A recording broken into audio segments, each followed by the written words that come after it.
You're listening to Stretch Street Podcast. And my name is Onye Ubanatu. So please share this.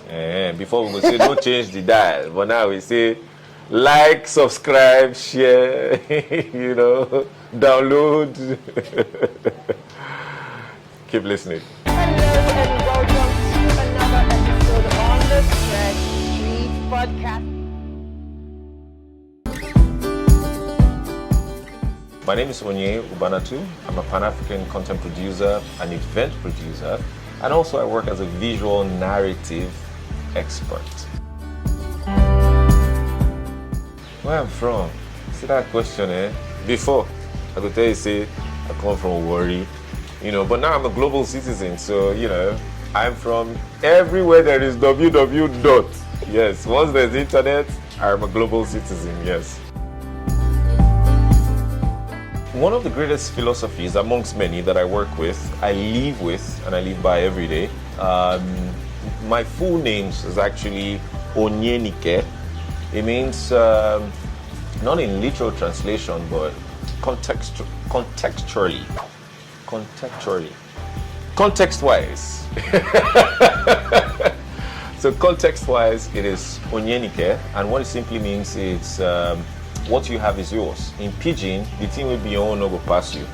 So one principle and philosophy that I live with and I live by every day, what is simply yours will definitely be yours, as long as you're doing what you need to do. And I think it's another one that is close to this one for me would be what you make happen for others, God and the universe will make happen for you. Yes. What brings me joy the most is simply creating value for people, because you see, life as it is, we're designed to bring value to people, right? We are a carrier of value. So by giving value to others, the value that we have multiplies. And one of the critical things that multiplies when you bring value to others, number one, is that sincere and pure joy and happiness. So for me, I take cues from the trees.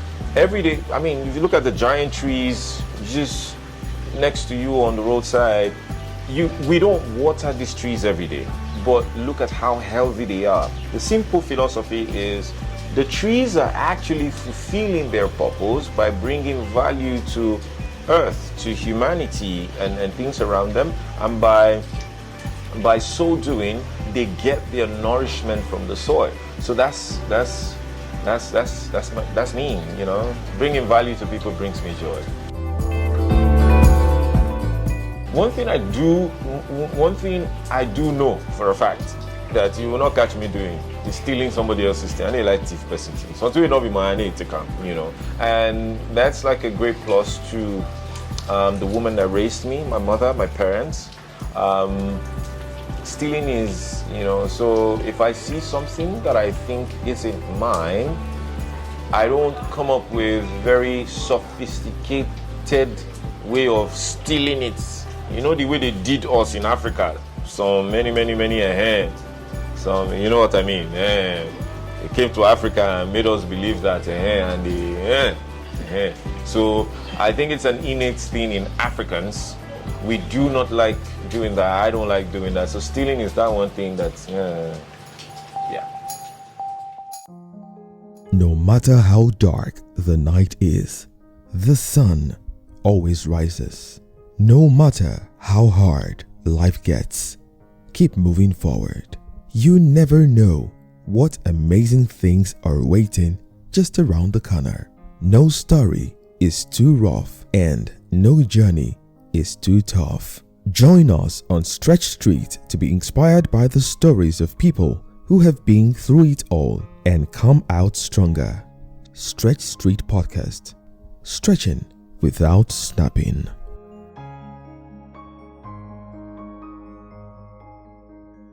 Welcome to yet another episode on the Stretch Street Podcast. And like I said, for the rest of 2022, it's going to sound a bit weird because you already know I just rebranded, and I'm so happy I did, because now I get to really be myself, to share the stretch stories of everyone that comes on the show.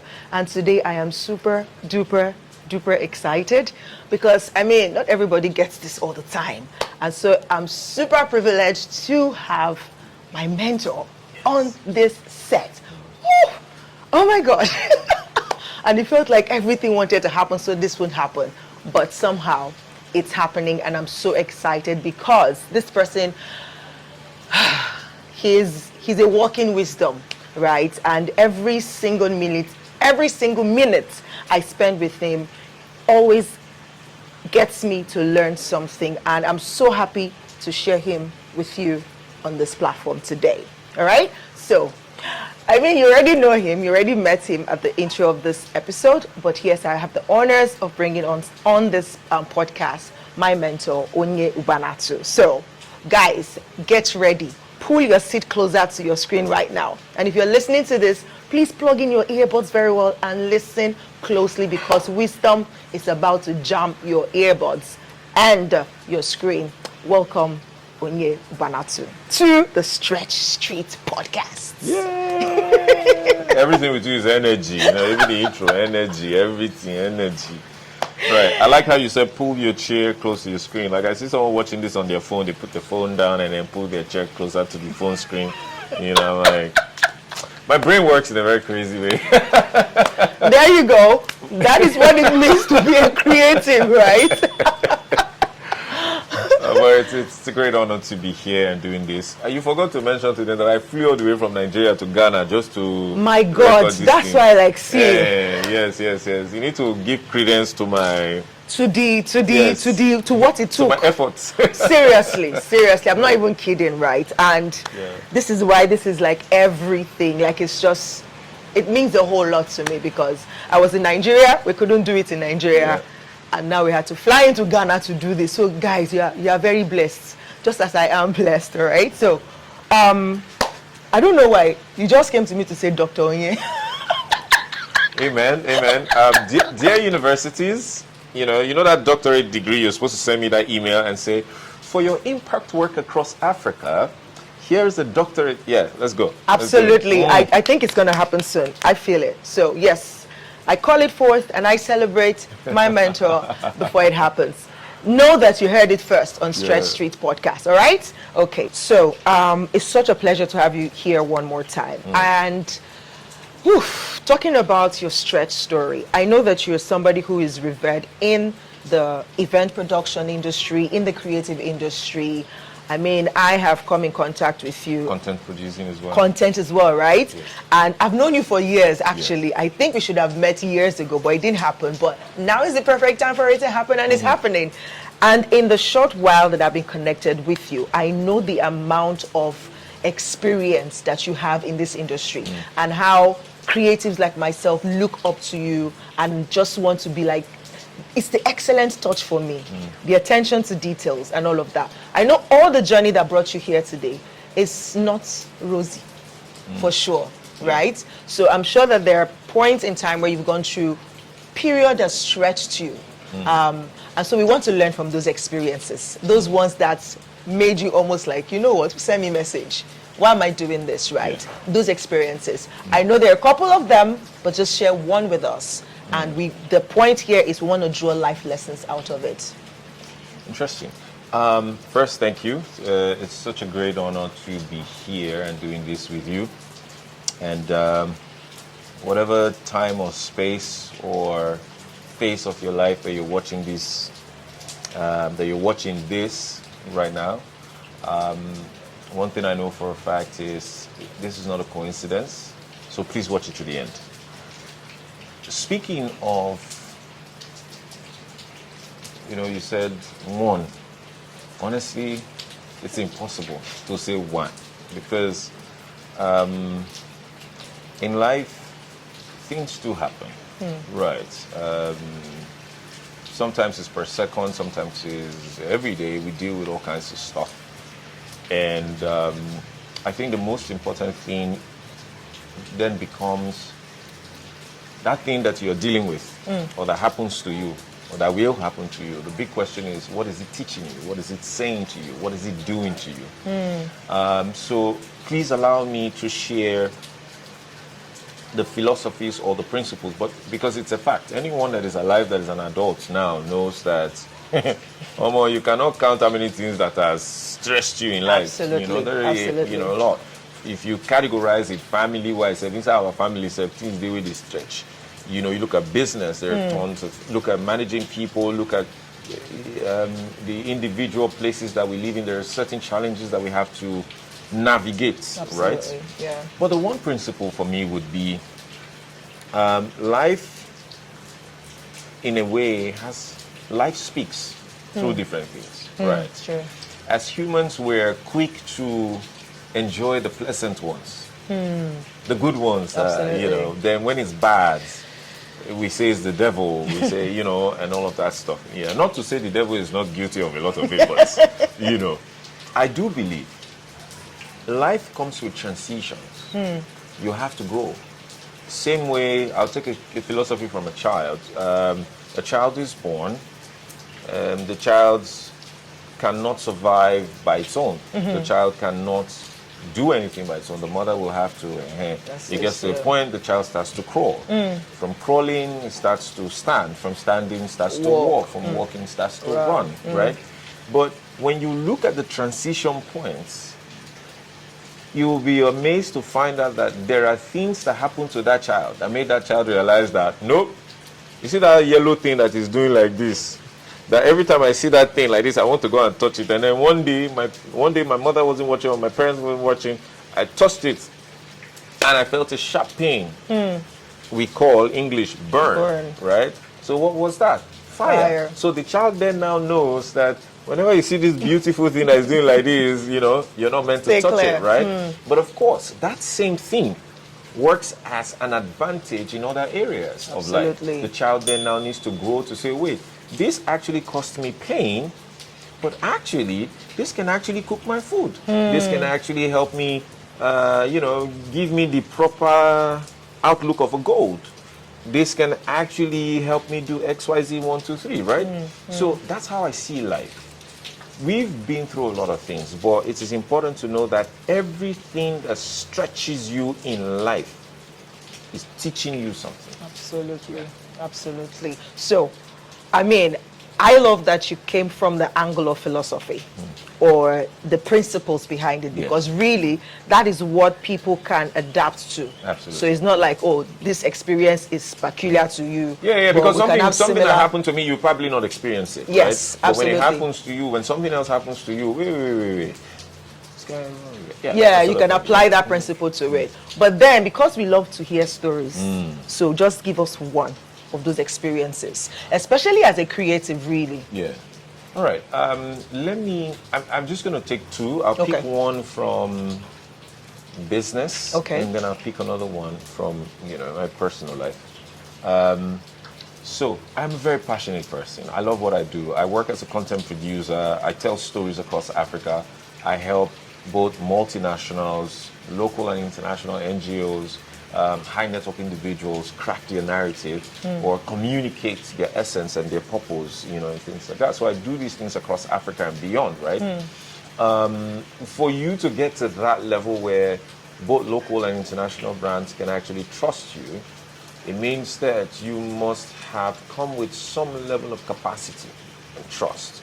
So here I was one time, you know, on a project where I was trusted by the aviation, a key aviation arm of the country, and this was me navigating through all kinds of screenings to emerge as the number one. And some of the people who made it to the finals were people who's been in the business for years. I think some of them said, like, I was still wearing Pampers, I was still wearing diapers when, you know, they started out in their career. But as God will have it, and as preparedness will have it, I emerged as the person fit for the job. So it was a great honor for me. I jumped right into it with my team. You know, I was so hyped and pumped. We were shutting down. It was a tourism story. We were telling the tourism potentials of Nigeria. So we're traveling from places to places. I was super pumped. And then on one particular place, that's Obudukatu Ranch, we were like 7,000 feet above sea level, 5 or 7,000 feet above sea level. What that simply meant is like you're literally in the clouds. So at every point in time, the soil is wet, the grasses, they come with the dews and things like that. But I wasn't used to the terrain. So I was filming, I was trying to set up a scene with a couple of kids playing football, and something happened, I slipped, and I fell backwards. So this is my back, right? This is my leg. My leg went backwards and I collapsed on top of it. So you see, my fingers can't go beyond this point, but imagining my leg literally hitting my back. Ouch. So it was like, when they lifted me on my leg, I was like, oh my God. So this is a guy who's very passionate, always on the move, relies so much on mobility. Yes. Right? And then here I was, fracturing my legs in multiple places, my tibia plateau, by the way, in multiple places, and in something that I enjoy doing. So sometimes when you look at this story, you just go, hey, sorry, no, but you see, when something, again, what we call bad, happens to you in an environment that you're not, but this is something that you enjoy doing. How can something, so when it happened, I went through the whole prepping for surgery, but before the surgery, here's the thing. Now, the reason why I took this particular story, again, just to connect it to the end so that anybody can hear the story and not feel pity, or you want to take the lesson and apply it to something. Yes. You see, I started this by saying I emerged as top from a pool of people that I felt, if it's by certificate or by years of experience. You don't even go near. No. Top 10, I'll probably be at number 15 or 16, right? So, when this thing happened, they rushed me to my room. They were trying to see if they can rub the leg because they didn't know. They thought, okay, maybe it was just a dislocation, And the guy was trying. They brought this guy who was trying to bone, and I was crying crazy. Like I was literally, how they shout, moo. Oh my God! Like I had catarrh and stuff. Like because the pain was unbearable. All right. So we were actually on our way to film the sunset. When I noticed these kids. So that, so this thing happened. So in the pain and crying and screaming, I was lying on the bed. I kind of looked out the window and I saw the sun. And then I said to my guys, see, wait. I cannot be in pain, fracture my leg, and then leave this location tomorrow. And we don't have a sunset. Are you kidding me? So I said, guys, I can see this sunset like this. Go and get this sunset. Nah.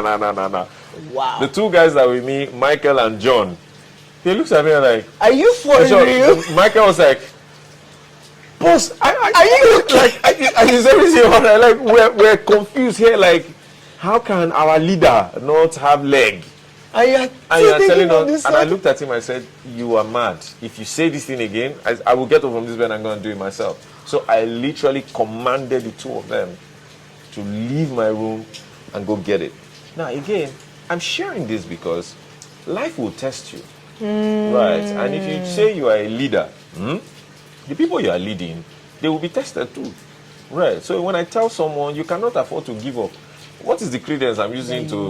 You will remember that at some point in time, this guy, So they went out and then they got the sunset. So for me, that's one thing that I always use to remind myself that that was one moment that shook me. Absolutely. And just so you know, I went. It was like almost a year for recovery. I went from crutches to wheelchairs. In between all of that, I still was working. Oh yeah. Let me tell you something interesting. I saw a video of Burna Boy the other day. He was limping while on stage, right? This is Burna who's been performing, and I went to the comment section, and I was seeing people saying, oh, rest. Oh, you need to rest. Oh, you need to rest. And I shook my head, I laughed. I said, see, the true test of a champion is when the environment is not palatable, but you have to show up. When the circumstances aren't favorable, but no excuses, you have to show up. That's the true test of a champion. So Burna had a choice: cancel the show, refund everybody's money, or tell promoter, But he understood the assignment that it is not when I have everything together that's when I want to do. It's a case of wait, can I walk? Yes, Can I sing? Yeah, I can limp. Is my voice okay? Is the microphone okay? My team, everybody good? Everybody will do this thing. Wow. Right. So when I saw that video, and then as a matter of fact, I think I even need to do something about that. So I commented, and then I noticed people started, jumping on the comment. But you see, I said that based on my own experience. Absolutely. To end this, when we made the final presentation, we delivered this thing in 2 weeks after the accident. The first surgeon that saw me, meanwhile, we'd had accumulation of bad blood and all of that, so they had to drain that one. So he said, see, if you don't get this surgery done now, after 14 days, your bone will start healing in the wrong positions that they were at the time. I said, 14 days, He said, I said, good. We literally finished the project. I hired 2 more crew. We finished the entire project. I went in for a presentation with coaches and assistants and things. The client gave us standing ovation with some massive applause. Immediately we delivered that stuff right there on the chair. I just took my phone. I sent my surgeon a message. Prepare the bed. This night we are coming. Wow. Because I told myself I'm not going to go into any surgery, and stuff. So anyway, so that's one that I have survived that I consider to be a stretching moment, because even recovery was a trying time. Yeah. I never used to wear hats. This hat came from that. Why? It's a long story, but okay. Let me summarize it. When I was recovering, I started to deal with the fact that at a point I couldn't use the bathroom myself. They'll have to hold me to the bathroom. They'll have to do all this thing I had to relearn movement again. Move, absolutely. Like normally you just go, you collect. You just go, you just stand. But this one, to stand up, there has to be all kinds of stuff. I remember the early stage. I had to lie down on one part of my body for the longest time. So it kind of affected my psychology at a point. So going for physiotherapy, and then I lost weight. I'll tell myself that, man, I want to cover my face. So I used to rub. And then one day, I think towards the tail end of recovery, I met a good friend of mine, Dupe, who's a very amazing woman. I traveled to Warri. That was my first Warri trip after the accident. And, she was like, oh, let's go out. So we went shopping, and she was showing me a couple of things. And then she said, come on, try this hat. And I was like, hat. And then I picked the thing, I put it on my head. I was like, I don't know where, I just put it. But then, one day, I saw the hat and then I wore it, and then it hit me that there has to be something that stands as a symbol, apart from the scarf. Yeah, so this was it. Interestingly, I did not know how. So at the point I was also thinking about, okay, you know what, your brand rests, that's my brand, rests on the quality of my work, right? I am resilient. I go the extra mile for clients. I do all of this nice stuff, but physical branding was also very important. And I kind of just liked the fact that this was sitting on my head and covering my big head nicely. I was like, you know what, that's it. So when people walk into a hall, they're not looking. They just look for that guy with the hat. And say, yeah, when they see a picture, even if I'm at the far end, they'll be like, that guy. So yeah, so that's that story. Now the second one, and this is very personal, and as a matter of fact, it's a vulnerable one, but I say these things from a place of strength now because I know better. And again, when we share these stories, it is not for people to do a or no, because we know how hard it is for people to share their personal stories, right? Because these things are considered to be very vulnerable moments. Some they call it secrets. So a lot of people who are dealing with things don't really know how to navigate because there are no templates, right? So I grew up in a polygamous home, and the image of my father was someone who comes at a particular point in time. He's got this, special treatment, and from everybody. And it is safe to say that I came from a very humble, background. Yeah, background. I'll share images with you so you can put it on the screen so that, again, it's not a show off. It's a message. Someone needs to see it and go, wow, from that my life better pass this guy life that year now. Because Absolutely. People see us now, and that's why, even now when I speak, I make an intentional decision not to go English. You will hear the pidgin, and I will compel you. I don't care what I CNN. Subtitle it. Because Because if you interview the Chinese president, you subtitle my pidgin. If I say but the point is, you should be able to look beyond the eloquence and this very gorgeous-looking man and say, this guy's really been through a lot. This guy didn't just manufacture like overnight. this. And again, that's part of what you're doing. The whole stretch. You got to know how to say that. Stretch Street Podcast. So it's important for people to find templates to help them in times like this. Now, because I was from a very humble background, my dad was married to more than one wife, which was like a symbol of, what do you call it? Statutory. Right. And I say proper South man. Yeah. And, my dad, fantastic guy. Very intelligent, very calm, very sophisticated, likes good things, makes the best of every situation, loves people, stuff like that. But him and I kind of didn't connect, because I didn't understand life from his perspective, at the time, So I kind of grew up to a point where I just felt that, I'd rather find a situation where life is given to me from the perspective that I understood it, because I wanted to just discover things myself. So I left home very early. Oh, yeah. I became very independent very early. My mother supported it because she just felt like, okay, But of course, when you are young and you embark on certain adventures, a lot of mistakes, life dealt with me. I suffer, I see things, But when I became an adult, as a matter of fact, one significant conversation I had with my dad one time, he said to me, don't worry. When you start taking care of people and you become an adult, you will understand these things, And even that sentence actually did not make sense to me until I started paying school fees for people. I started, people were living in my house. I was responsible for their safety, their food, their health, all of that. And it started to make sense, right? So what I learned from that, number one, it's important, because my dad is late now, passed last year. We buried him this year in March. So when I look at that situation of having that disconnect with my own father, and look at the way, even up until now as a man, there's certain things that I struggle with, and I would spontaneously pause and go, damn, I wish there was somebody who actually sat me down to prepare me for this, right? So when I look back, I say to myself that, ibad, it is important to make sure that we establish, relationship with the people that we're responsible for. Also, if you're at the point where you can identify someone as a leader and you feel there's a disconnect, don't wait for time.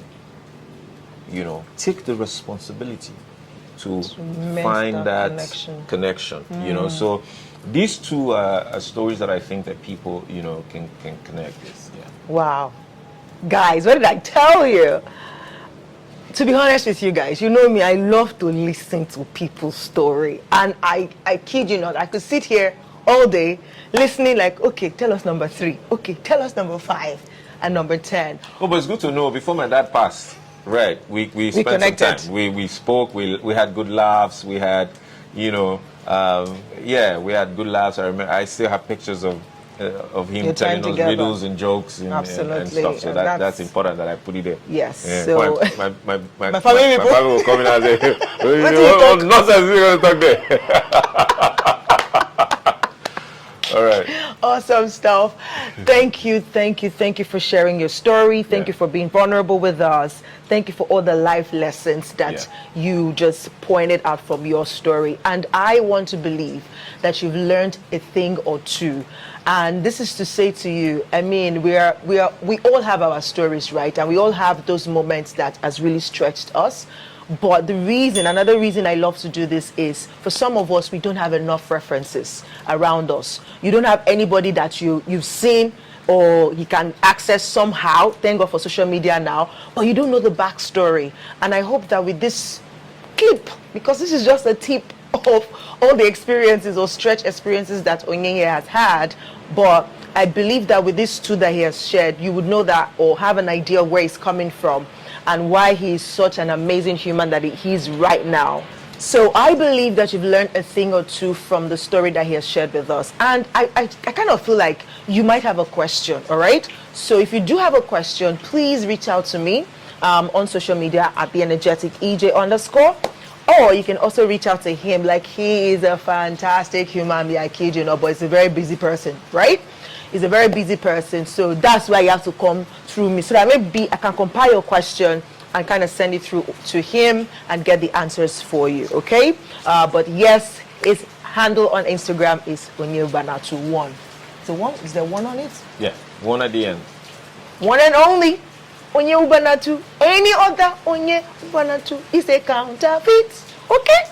Right, so please follow him on social media. Engage with his content. Like, his content is wisdom. His stories, live there. Live on his stories. Amazing stuff right there. So, as a creative person or as a content producer and the amazing work that you do with your brand, what are some of the hacks, right? Because I'm a creative person as well. And I mean, I've learned, oh my God, guys, you don't even want to know. Just go on his page and follow, and you will see a lot of things. I remember when he talked about negotiation. I am clinging on to everything he says about negotiating. I deserve the best out of every deal. Yes. Go look for that content and watch it, right? So I know, like, your depth of experience is just, it's fascinating to me personally, and I believe that I know other creatives who are like holding on to that. What are some hacks that you can share with us when it comes to standing out as a brand? Because this is beyond just creating content. This is you being a brand and being known for excellence across your different expressions. Okay. A key one that I would mention will be, and I got this from a mentor who I never got the chance to meet, Jim Rohn. Jim would say, you don't get paid for time, you get paid for the value you bring to the marketplace, right? So what that translates to is this: you get paid for how much you invest into yourself first. So when I look at it as a creative, a major part of what we engage with is our gadgets. You know, if you're a photographer, it's your camera and your photography equipment. If you're a videographer, if you're a writer, if you're a painter, if you're a singer, you have all these gadgets and things that you use, right? But these things are not the most important thing. The most important thing is first, the value that you bring to yourself. So this is what I say. The one hack that I've discovered and that is working for me as a fantastic strategy, like my dear Sabinus will do, you know, is this. Every day, you must make it a point of duty to remind yourself of the value that you carry. Every day, you need to ask yourself, what do I have? What do I carry? Go and study those who are way ahead of you, who are doing the things that you want to do. Go and investigate where they started from, how they built what they built. Study it, build your own personal principle, invest in. So once you've done that, you already know what I carry. Then you can then begin to put price value to it. Like, even as I am, there are certain trips that I don't respond to. It's certain things are not in place. And it's a plus to me because I see a lot of, in the continent that I'm in, African creatives and even entrepreneurs who are struggling, right? And then I use my story as a tool to help. And I say to them, see, if you are in Douala, in Cameroon, you don't need to travel to Lagos to make money. Sure. All you need to do is, first, people need to know you for something in that environment. Yeah.